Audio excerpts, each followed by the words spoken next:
فتاوی رضویہ میں پورا رسالہ موجود ہے.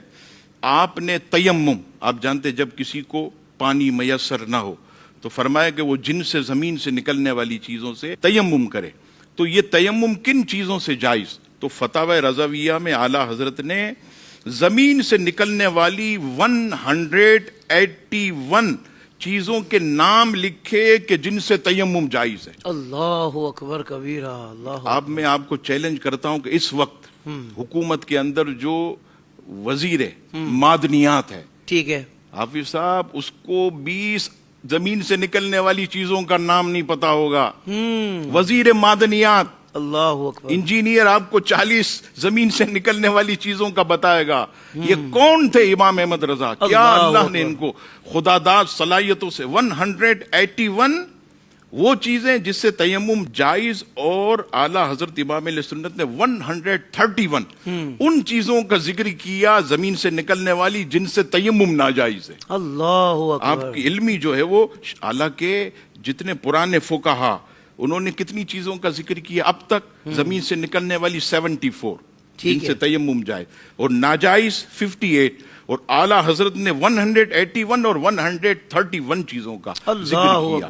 یہ تو ایک اعلیٰ حضرت کی تحقیق. دوسری، آپ جانتے سائنس کہتی ہے کہ زمین جو ہے وہ سورج اور چاند کے گرد گھومتی ہے محور میں، جبکہ اسلامی نظریہ یہ ہے کہ زمین جو ہے یہ ساکن ہے. اور اعلیٰ حضرت امام علیہ سنت نے پورا رسالہ لکھا، اور ایک بہترین قرآن مجید فرقان حمید سورہ نحل آیت نمبر 15 وَأَلْقَى فِي الْأَرْضِ رَوَاسِيَ أَن تَمِيدَ بِكُمْ، ترجمہ، اور اس نے زمین میں لنگر ڈالے تاکہ زمین تمہیں لے کر حرکت نہ کرے.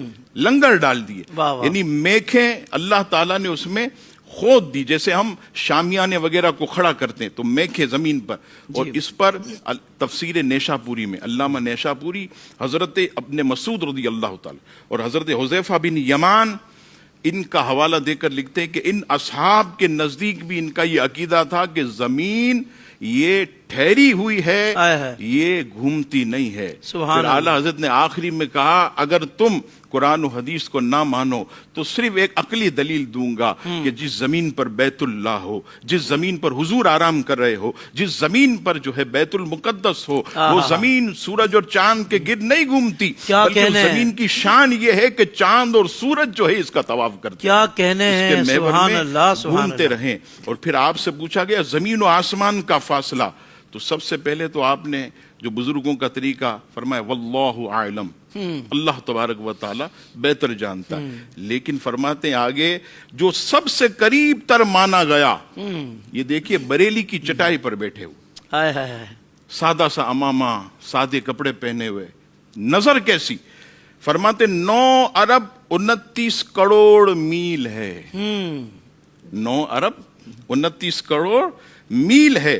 مزید فرماتے ہیں کہ زمین سے سدرۃ المنتہا تک 50,000 سال کی راہ، اور پھر اس کے آگے مستوا، اور اس کے بعد یعنی دوری اللہ جانے، پھر اس کے آگے عرش کے 70,000 پردے ہیں، اور ہر پردے سے دوسرے پردے تک 500 سال کا فاصلہ، اور اس کے آگے عرش، اور ان تمام وسعتوں میں فرشتے بھرے ہوئے ہیں. سبحان اللہ. اب آپ یہاں سوچئے کہ جن کے غلاموں کی نگاہوں کا یہ عالم ہے، ان کے آقا کی نگاہ کا کیا عالم ہے. سبحان اللہ. بریلی کی چٹائی پر بیٹھ کر 9 ارب 29 کروڑ میل کا فاصلہ بتا رہے ہیں، تو ان کے آقا و مولا کی علمیت کا جو ہے وہ عزیزان گرامی کیا عالم جو ہے وہ ہوگا.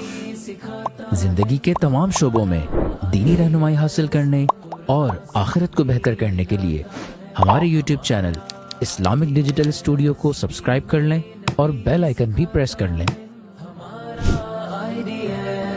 قرآن سے بھی ملاتا ہے ہمارا